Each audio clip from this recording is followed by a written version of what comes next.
인공지능도 도와주지 못하는 문학적 감수성의 개발을 도와주는 송이복의 서정시 비평. 안녕하십니까, 송이복입니다. 오늘은 중국의 시인이 쓴 금강산이라는 시를 여러분께 소개할까 합니다.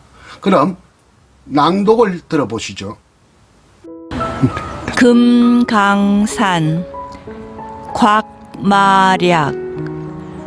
젊은 시절에 기회가 없어 보지 못했지만 금강산이여 선녀같이 곱다란 모습이여라.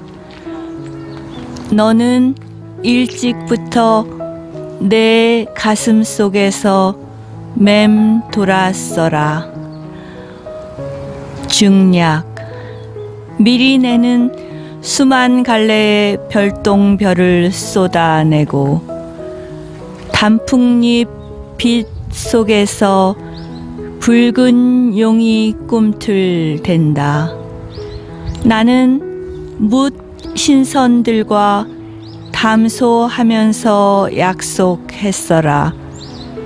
언젠가 손에 손을 맞잡고 서로 따르면서 저 해운대의 꼭대기 위로 향해 오르자고. 비단 수 놓인 강산 두루 내려보자고. 방금 곽말약의 금강산을 들어보셨습니다. 시의 전문이 아니고 일부를 인용해서 낭독을 했습니다. 곽말약, 중국어 발음으로는 권모루어 이렇게 되겠습니다. 곽말약은 중국 근대시, 신시라고 합니다. 중국 근대시의 개척자입니다. 그는 1892년 사천성에서 태어났습니다. 그 당시에 사천성은 중국의 변방 서남 지역입니다. 지금은 중국 하면 더 서쪽에 신장, 위구르 자치주도 있습니다만 대체로 서남쪽의 마지막 지역이라고 보면 되겠습니다. 산세가 아주 험준한 곳이고요. 삼국지의 유비 제갈공명의 근거지이기도 하죠. 또 두보가 잠시 피난살이 했던 곳이기도 하고요. 사천성에는 명상 아미산이 있고요. 중심지는 성도입니다. 사천성의 성도는 성도다, 이렇게 보면 되겠습니다. 곽말약은 사천성에서도 중심지인 성도 출신이 아니라 또 벗어난 더 아미산 쪽으로 들어간 곳에서 태어났는데요. 부유한 집안의 6남 5녀 중에서 8번째로 태어났습니다. 21살 때 결혼을 했는데 부모가 정해준 배필과 결혼을 했습니다. 성은 장씨였습니다. 그런데 결혼하자마자 5일 만에 공부한다고 또 떠나버렸어요. 사천성의 중심지인 성도를 향해 떠나버렸고, 어릴 때부터 공부를 잘한다고 해서 수제 소리를 들었고요. 거의 공부한 곳이 동아시아 천하를 이렇게 돌아다녔다. 무슨 또 북경, 천진, 한반도를 거쳐서 일본을 건너가 가지고 일본 도쿄, 오카야마, 마지막으로 후쿠오카에서 정착을 해서 공부를 하고 또 일본 여성과 만나서 결혼을 합니다. 고향의 아내는 소박대기로 평생 버려진 채 이 여성 저 여성과 평생에 거쳐서 여러 번 결혼을 하게 됩니다. 자녀들도 아주 많습니다. 아까 장씨라고 하는 5일간 첫 결혼해서 살았던 이 여인은, 중국에서는 이런 여인을 두고 원배 부인이라고 합니다. 원래 배필이었던, 원래 짝이었던 부인이라고 하죠. 우리나라에서는 그런 말 쓰지 않습니다. 똑같은 한자의 표현이라도 우리나라에서는 건분할 때 본자, 본부인이라고 하죠.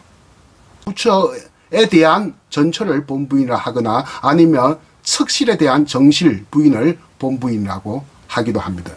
강말약은 어쨌든 그 옛날 중국에는 혼인신고니 무슨 이혼 절차니 이런 개념이 없었기 때문에 원배 부인인 장씨는 개가하지 않고 시부모를 모시면서 평생토록 강말약의 옛집에서 살았습니다. 자녀도 없었어요. 5일간 결혼생활을 했는데 무슨 자녀가 있겠습니까? 늙어 죽을 때까지 강말약의 옛집에서 평생을 머물면서 살았던 여인이다. 그러니까 이 강말약은 물론 거리가 엄청나게 멀리 떨어져 있으니까 그렇겠죠. 부모가 돌아가셔도 집으로 돌아가지 않았다. 늙음하게 옛집을 찾아가서 늙은 아내에게, 원래 부인이었던 늙은 아내에게 무릎을 꿇고 사죄를 했다 하는 이야기가 있습니다. 그리고 나서 하룻밤 자고 또 정처 없이 돌아올 기약도 없이 집을 떠났다. 강말약의 마지막 공부는 후쿠오카 큐슈 제국대학 의학부를 졸업했습니다. 의사 자격증을 땄지만 의사 길을 포기하고 문필과 학자의 길을 걸었습니다. 일본 여인과 결혼을 했으니까 상해와 일본을 왔다 갔다 하면서 생활을 하게 된대요. 중일 전쟁 때는 신변의 불안함을 느껴서 또 중국으로 가고 또 중국에서 다시 또 일본으로 왔다가 뭐 이렇게 마지막 정착한 곳은 북경입니다.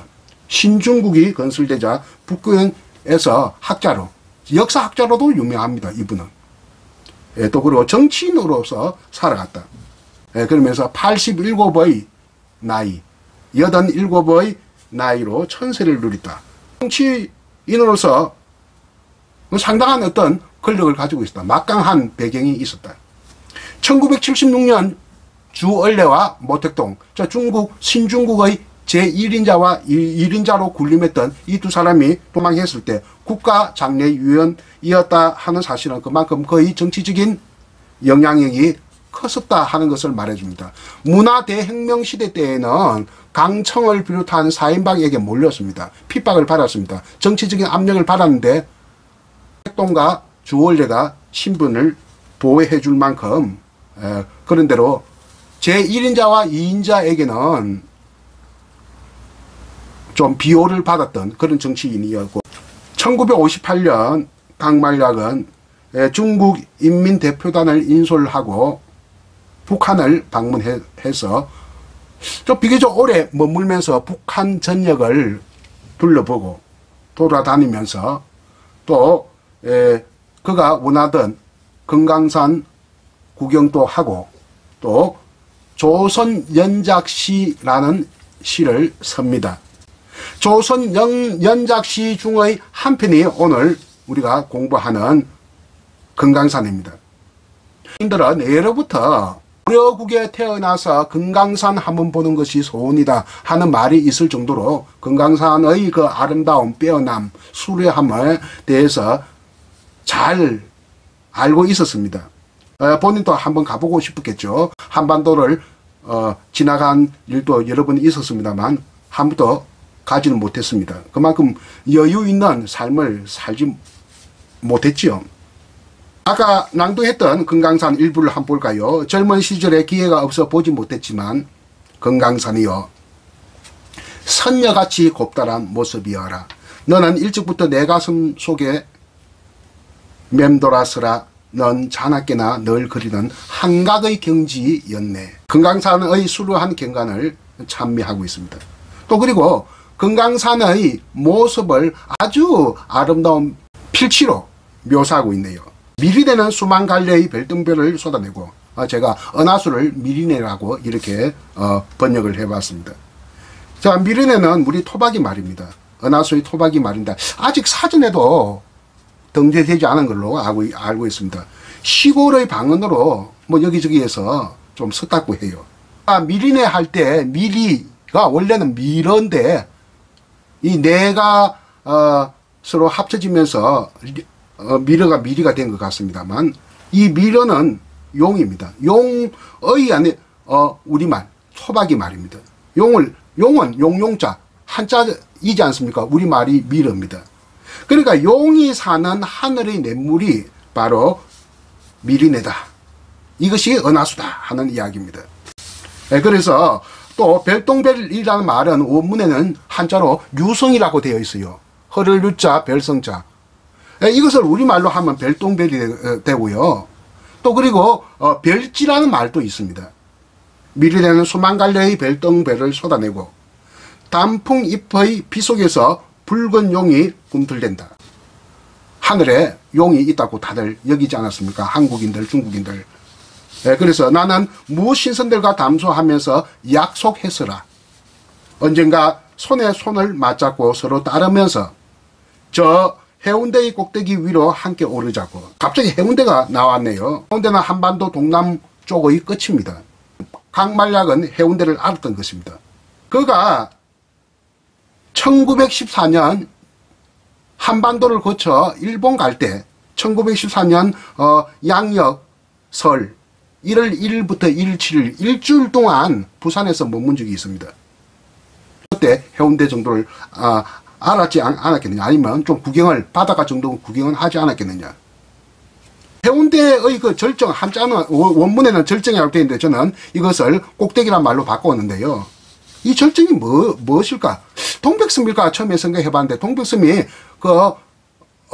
동백섬 끝인가 이렇게 생각을 해 봤습니다. 동백섬 가는 그 다리에서 그 최치원 유적이 있는 그 끝에 올라가면 한 15분 거리밖에 안 돼요. 15분도 좀 안 될 겁니다. 좀 빠른 걸음으로 한다면.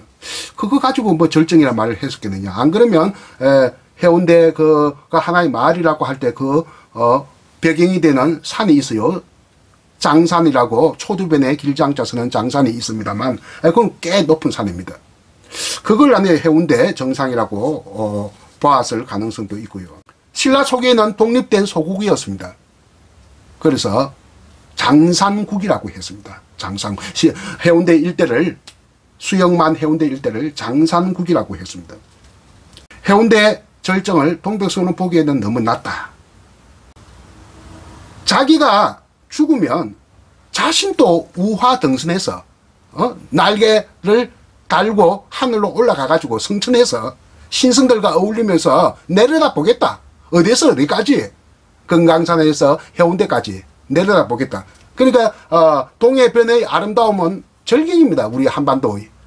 남해도 물론 아름답습니다. 그래서 한려수들하고 하는데 그 아름다움의 어떤 느낌은 전혀 다릅니다. 남해 한려수들은 오밀조밀하는 그 섬들이 있지 않습니까? 근데 동해변에는 섬이 하나도 없습니다. 그야말로 산과 바다가 이렇게 벼랑처럼 만나고 있는 곳들이 많기 때문에 상당히 자연경관에 아름답고, 강만략은 이걸 알고 있으니까 다음에 자기 죽으면 신선이 돼 가지고 다른 신선들과 함께 하늘에서 내려다 보겠다. 어디에서 어디까지? 금강산에서 해운대까지. 이런 이야기를 지금 하고 있네요. 마지막에 인용한 시 마지막 부분을 보면 비단수 노인 강산 두루 내려다 보자고, 뭐 내려다 보자 같은 말입니다만, 우리나라 강산을 금수강산이라는 것을 인식을 하고 있네요. 금수강산이 뭡니까? 비단금자, 비단으로 수놓은 강과 산이라는 뜻입니다. 해운대가, 여러분은 해운대 앞바다는 동해일까요, 남해일까요? 이게 참 애매하게 짝이 없습니다. 부산 사람도 잘 몰라요. 달맞이 고개를 기준점으로 한다면 남해의 시작이 되겠고요. 아니다, 달맞이 고개가 기준점이 아니고 그 유명한 오륙도가 기준점이다, 이렇게 주장하는 사람들도 많이 있습니다. 오륙도를 기준점으로 한다면 동해의 끝자락이 됩니다. 그러니까 동해라고도 할 수 없고 남해라고도 할 수 없는 그런 곳이 해운대 앞바다입니다. 고삼아 제가 한 말씀 드렸습니다. 저도 외국 여행을 좀 많이 했습니다. 가장 기억나는 외국 여행 한 가지만 제가 말씀드릴게요. 강만략의 고향인 아미산 정상의 한 80% 정도는 올라갔습니다. 그때가 아마 2011년, 지금부터 9년 전인 것 같습니다. 왜 그 80%까지 올라가느냐? 거기에 아주 유명한 고찰이 있어요. 굉장히 큽니다. 그걸 보기 위해서 관광버스를 타고 올라가는데 아주 오르는 길은 굉장히 가파른 길이었고 폭설이 엄청나게 내린대요. 그렇게 난폭한 눈내림은 제 평생 잊혀지지가 않을 눈내림이 아닌가, 이런 생각을 하고 있습니다. 엄청난 폭설을 보면서 또 다시 내려왔는데 한 2시간 산의 가장 아래자락까지 내려왔는데 2시간 걸렸습니다. 그 내려오면서 2시간 내려오면서 여름 빼고 모든 계절을 다 봤습니다. 폭설 내리는 한겨울과 또 좀 더 내려오니까 초겨울, 조금 더 내려오니까 늦겨울, 좀 더 내려오니까 초가을, 그러면서 또 아주 내려오니까 철쭉꽃이 피어 있어요. 그러니까 봄입니다. 봄과 초가을과 늦가을과 초겨울, 한겨울 다 경험했습니다. 이 2시간 동안에. 참 장관이었다. 참 독특한 경험이었다. 특히 눈 내리는 것이 가장 인상에 남습니다. 그래서 제가 그 가까운 곳에 아미산 그 낮은 곳에 낙산대불이라고 하는 엄청난 크기의 석불상도 있고요. 예, 아미산의 놀이라고 하는 연작시 여러 편을 제가 써서 발표한 바가 있습니다. 아미산 할 때 아미가 뭘까요? 아미는 여인의 눈썹을 뜻합니다. 더 정확하게 이야기하면 여인의 아름다운 눈썹이 되겠죠. 강만략에 의해서 버려진 원배 부인 장씨는 아미산을 닮은 눈썹의 여인이다 하는 그런 시도 썼고요. 제가 2012년에 낸 시집 전물력해 기우는 먼빛이라는 시집이 있습니다만, 아미산의 노래 연작시 제4편에 아미산에 내리는 흰눈이 있습니다만, 역시 아까 말한 강만략의 원배 부인 장씨를 생각하고 쓴 시입니다. 이것을 한번 낭독하면서 오늘 제 강의를 마칠까 합니다. 아미산에 내리는 흰눈, 여인의 눈썹 위로 흩날리는 진눈깨비의 분분함이여, 여인의 눈썹 위에 차곡차곡 쌓이는 흰눈의 난폭한 그리움이여, 여인의 눈썹 따라 굽이쳐 흐르는 딴 세상의 꿈같은 일이여. 잘 들어보셨습니까? 제 시를 제가 낭독하니까 좀 많이 좀 거시기한 면이 없지 않습니다. 다음에는 또 다른 시를 잘 선택해서 여러분에게 시에 관한 정보를 이렇게 아낌없이 제공해 드릴까 합니다. 들어주셔서 대단히 감사합니다.